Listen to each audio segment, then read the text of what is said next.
ਸਾਬਕਾ ਡੀਜੀਪੀ ਸੁਮੇਧ ਸਿੰਘ ਸੈਣੀ ਤੇ ਹੋਏ ਮਾਮਲੇ ਦਰਜ ਦੇ ਬਾਅਦ ਐਸਆਈਟੀ लगातार छापेमारी कर रही है। एसआईटी द्वारा ਵੱਖ-ਵੱਖ ਥਾਵਾਂ ਤੇ छापेमारी की जा रही है। इस दे तहत ਅੱਜ ਚੰਡੀਗੜ੍ਹ ਵਿਖੇ ਸੈਕਟਰ 20 ਵੀ छापेमारी की गई। उधर गांव जमानत ਲਈ ਸੈਣੀ ਨੇ ਹੁਣ ਸੁਪਰੀਮ ਕੋਰਟ 'ਚ ਪਟੀਸ਼ਨ ਵੀ ਦਾਖਲ ਕੀਤੀ ਹੈ।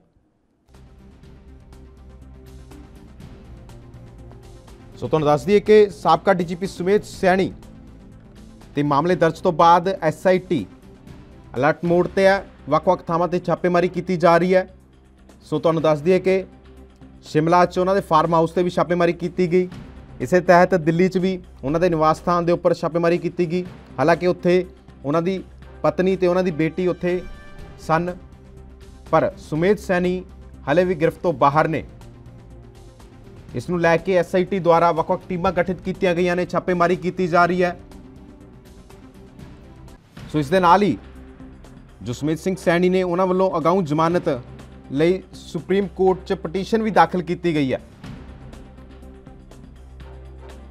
ਸੋ ਪੰਜਾਬ ਹਰਿਆਣਾ ਹਾਈ ਕੋਰਟ ਤੋਂ ਬਾਅਦ ਝਟਕਾ ਲੱਗਣ ਤੋਂ ਬਾਅਦ ਜੋ ਸੈਣੀ ਨੇ ਸੁਪਰੀਮ ਕੋਰਟ ਦਾ ਹੁਣ ਰੁਖ ਕੀਤਾ ਤੇ ਉਹਨਾਂ ਦੀ ਛਾਪੇਮਾਰੀ ਉਹਨਾਂ ਦੀ ਭਾਲ ਲਈ ਛਾਪੇਮਾਰੀ ਕੀਤੀ ਜਾ ਰਹੀ ਹੈ। ਵੱਖ-ਵੱਖ ਥਾਵਾਂ ਤੇ ਸਰਚ ਅਭਿਆਨ ਚਲਾਇਆ ਹੋਇਆ।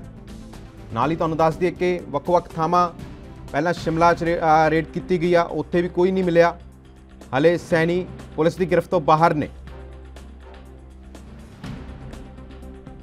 ਸੋ ਸਾਬਕਾ ਡੀਜੀਪੀ ਸੁਮੇਧ ਸਿੰਘ ਸੈਣੀ ਤੇ ਹੋਏ ਮਾਮਲੇ ਦਰਜ ਤੋਂ ਬਾਅਦ ਐਸਆਈਟੀ लगातार छापेमारी कर रही है।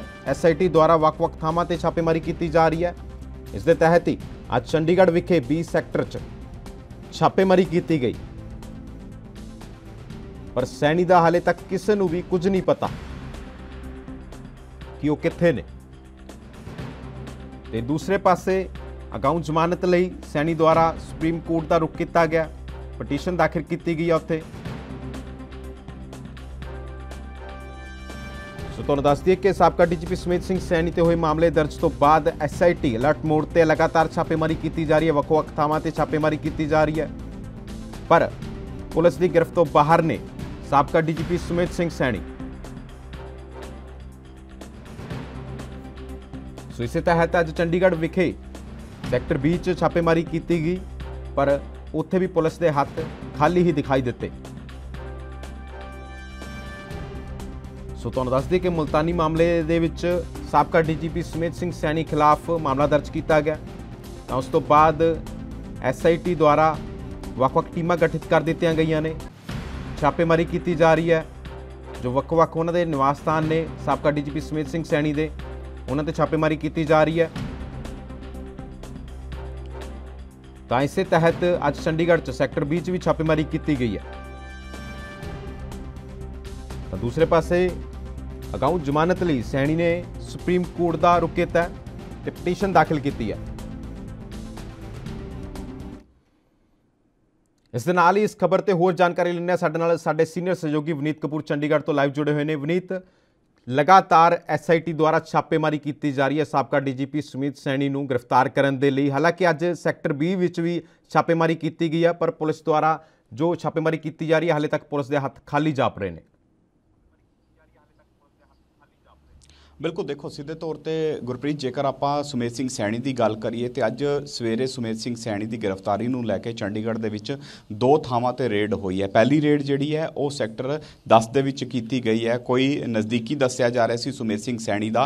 इस तो इलावा दूजी रेड जी है सैक्टर 20 हुई है। इस तो पहला कल दिल्ली के भी पुलिस जी है रेड करती हुई नज़र आई है, और जी सानू जानकारी मिल पा रही है कि सुमेध सिंह सैनी की धर्मपत्नी और बेटी जी उन्होंने दिल्ली निवास से रह रही सी। हालांकि जिस ढंग के यानी कह सकते हैं कि 1 सितंबर तो ही जड़ा रेड का सिलसिला शुरू हो चुका है। उस तो पहला ही तकरीबन अगर 22 अगस्त की गल करिए उस टाइम तो ही सैनी जिहड़े वो अंडरग्राउंड चल रहा सी, तो उसकी धड़पकड़ नूं लैके लगातार छापेमारियां का दौर जारी है। हालांकि 2 बार इस दौरान जिहड़ा सुमेध सिंह सैनी उसनूं कोर्ट वालों भी झटका लग चुकिया। अगर मोहाली कोर्ट की गल करिए या पंजाब हरियाणा हाई कोर्ट की गल करिए, उत्थे भी एंटीसिपेटरी बेल उसनूं नहीं मिली। हालांकि हुण उन्हें सुप्रीम कोर्ट दे विच जरूर एक पटीशन फाइल की है, जिस दे विच उसने दोबारा तो जड़ा कह सकते हैं कि एंटीसिपेटरी की मांग की है, लेकिन हजे तक उसनूं कह सकते हैं कि कोई राहत कोर्ट की तरफों नहीं मिलती नज़र आ रही। दूजे पासे पुलिस जी है वो काफ़ी एक्टिव होती नज़र आ रही है कि छेती तो छेती सैनी नूं गिरफ्तार किया जाए। गिरफ्तारी तो बाद इस ਪੂਰੇ ਮਾਮਲੇ ਦੇ ਤੱਥ ਜਿਹੜੇ ਨਿਕਲ ਕੇ ਸਾਹਮਣੇ ਆਏ ਨੇ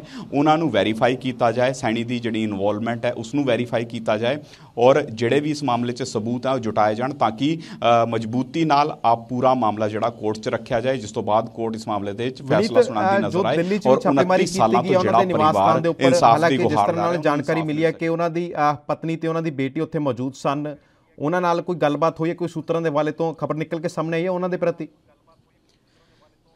ਦੇਖੋ ਪੁਲਿਸ ਨੇ ਜ਼ਰੂਰ ਉਹਨਾਂ ਨਾਲ ਥੋੜੀ ਬਹੁਤ ਪੁੱਛਗਿੱਛ ਕੀਤੀ ਹੈ ਕਿ ਆਖਿਰ ਸੈਣੀ ਕਿੱਥੇ ਹੈ, ਕਿਉਂਕਿ ਪੂਰਾ ਪਰਿਵਾਰ ਹੀ ਇੱਕ ਲਗਤ ਅੰਡਰਗਰਾਊਂਡ ਹੋ ਗਿਆ ਸੀ ਤੇ ਹੁਣ ਜਿਹੜੀ ਬੇਟੀ ਔਰ ਪਤਨੀ ਮਿਲੇ ਨੇ ਤੇ ਉਸ ਤੋਂ ਬਾਅਦ ਉਹਨਾਂ ਤੋਂ ਹਲਕੀ ਪੁੱਛਗਿੱਛ ਜ਼ਰੂਰ ਹੋਈ ਹੈ ਕਿ ਆਖਿਰ ਸੈਣੀ ਗਿਆ ਕਿੱਥੇ, ਕਿਉਂਕਿ ਤੁਹਾਡੇ ਨਾਲ ਹੀ ਘਰੋਂ ਨਿਕਲਿਆ ਸੀ ਔਰ ਇੱਥੋਂ ਕਿੱਥੇ ਗਿਆ। ਹਾਲਾਂਕਿ ਹੁਣ ਪੁਲਿਸ ਜਿਹੜੀ ਹੈ ਉਹ ਐਕਟਿਵ ਰਵੱਈਏ ਦੇ ਨਾਲ ਕਿਤੇ ਨਾ ਕਿਤੇ ਛਾਪੇ ਕਰਨ 'ਚ ਜੁਟੀ ਹੋਈ ਹੈ, ਲੇਕਿਨ ਹਜੇ ਤੱਕ ਕੋਈ ਵੀ ਜਾਣਕਾਰੀ ਨਹੀਂ ਮਿਲ ਪਾ ਰਹੀ ਕਿ ਆਖਿਰ ਸੈਣੀ ਹੈ ਕਿੱਥੇ।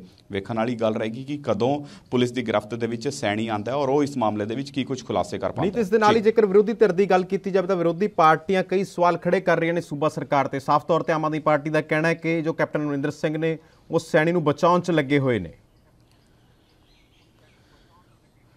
ਦੇਖੋ ਸਿੱਧੇ ਤੌਰ ਤੇ ਵਿਰੋਧੀ ਧਿਰ ਜਿਹੜਾ ਅਗਰ ਆਮ ਆਦਮੀ ਪਾਰਟੀ ਦੀ ਗੱਲ ਕਰੀਏ ਉਹ ਸਵਾਲ ਚੁੱਕ ਰਿਹਾ, ਉਹ ਸਵਾਲ ਤਾਂ ਚੁੱਕ ਰਿਹਾ ਕਿਉਂਕਿ ਸੈਣੀ ਨੂੰ ਜ਼ੈਡ ਸਿਕਿਉਰਿਟੀ ਮਿਲੀ ਹੋਈ ਸੀ ਔਰ ਜ਼ੈਡ ਸਿਕਿਉਰਿਟੀ ਵਾਲਾ ਬੰਦਾ ਜਿਹੜਾ ਇੱਕਦਮ ਨਾਲ ਅਚਾਨਕ ਅੰਡਰਗਰਾਊਂਡ ਹੋ ਜੇ ਤੇ ਫਿਰ ਸਵਾਲ ਆਪਣੇ ਆਪ ਚੁੱਕੇ ਜਾਂਦੇ ਨੇ ਕਿ ਆਖਿਰ ਉਹ ਬੰਦਾ ਗਿਆ ਕਿ ਉਹ ਕਿੱਥੇ। ਔਰ ਸੈਣੀ ਜਿਹਦਾ ਕਹਿ ਸਕਦੇ ਹਾਂ ਕਿ ਪੂਰਾ ਨਾਂ ਸੀ, ਹਰ ਕੋਈ ਨੂੰ ਜਾਣਦਾ ਹੈ, DGP ਲੈਵਲ ਦਾ ਅਧਿਕਾਰੀ ਰਿਹਾ, ਇਹ ਕਿਸ ਤਰ੍ਹਾਂ ਨਾਲ ਗਾਇਬ ਹੋ ਸਕਦਾ, ਅੰਡਰਗਰਾਊਂਡ ਹੋ ਸਕਦਾ। ਔਰ ਜਦ ਸਿੱਧੇ ਤੌਰ ਤੇ ਇਨਵੈਸਟੀਗੇਸ਼ਨ ਚੱਲ ਰਹੀ ਸੀ, ਜਦ ਪਹਿਲਾਂ ਹੀ ਮਾਮਲਾ ਨਿਕਲ ਕੇ ਸਾਹਮਣੇ ਆ ਗਿਆ ਸੀ ਤੇ ਫਿਰ ਕਿਉਂ ਪੁਲਿਸ ਐਕਟਿਵ ਨਹੀਂ ਹੋਈ, ਕਿਉਂ ਸੈਣੀ ਦੇ ਉੱਪਰ ਨਜ਼ਰ ਨਹੀਂ ਰੱਖੀ? ਕਿਉਂਕਿ ਪਹਿਲਾਂ ਵੀ ਕਈ ਵਾਰ ਇਸ ਤਰ੍ਹਾਂ ਦੇ ਮਾਮਲੇ ਨਿਕਲ ਕੇ ਸਾਹਮਣੇ ਆਏ ਜਿਸ ਦੇ ਵਿੱਚ ਗਵਾਹਾਂ ਨੂੰ ਕਹਿ ਸਕਦੇ ਹਾਂ ਕਿ ਡਰਾ ਕੇ ਧਮਕਾ ਕੇ ਉਹਨਾਂ ਦੀ ਗਵਾਹੀ ਤੋਂ ਮੁਕਰਾਉਣ ਦਾ ਕੰਮ ਸੈਣੀ ਕਈ ਮਾਮਲਿਆਂ ਦੇ ਵਿੱਚ ਕਰ ਚੁੱਕਿਆ ਔਰ ਇਸ ਮਾਮਲੇ ਦੇ ਵਿੱਚ ਵੀ ਇਸੇ ਤਰ੍ਹਾਂ ਦਾ ਅੰਦੇਸ਼ਾ ਸੀ, ਜਿਸ ਕਰਕੇ ਬਾਰ-ਬਾਰ ਕੋਰਟ ਦੇ ਵਿੱਚ ਵੀ ਪੁਲਿਸ ਕਹਿੰਦੀ ਹੋਈ ਨਜ਼ਰ ਆ ਰਹੀ ਸੀ ਕਿ ਸੈਣੀ ਨੂੰ ਜ਼ਮਾਨਤ ਨਾ ਦਿੱਤੀ ਜਾਏ ਕਿਉਂਕਿ ਸੈਣੀ ਜਿਹੜਾ ਗਵਾਹਾਂ ਨੂੰ ਬਰਗਲਾ ਸਕਦਾ ਹੈ। ਤੇ ਇਸੇ ਕਰਕੇ ਲਗਾਤਾਰ ਜਦੋਂ ਇੰਨਾ ਇਨਵੈਸਟੀਗੇਸ਼ਨ ਹੋ ਰਿਹਾ ਸੀ, ਇੰਨੇ ਵੱਡੇ ਤੱਥ ਆ ਗਏ ਸੀ ਕਿ ਕਿਉਂ ਪੁਲਿਸ ਨੇ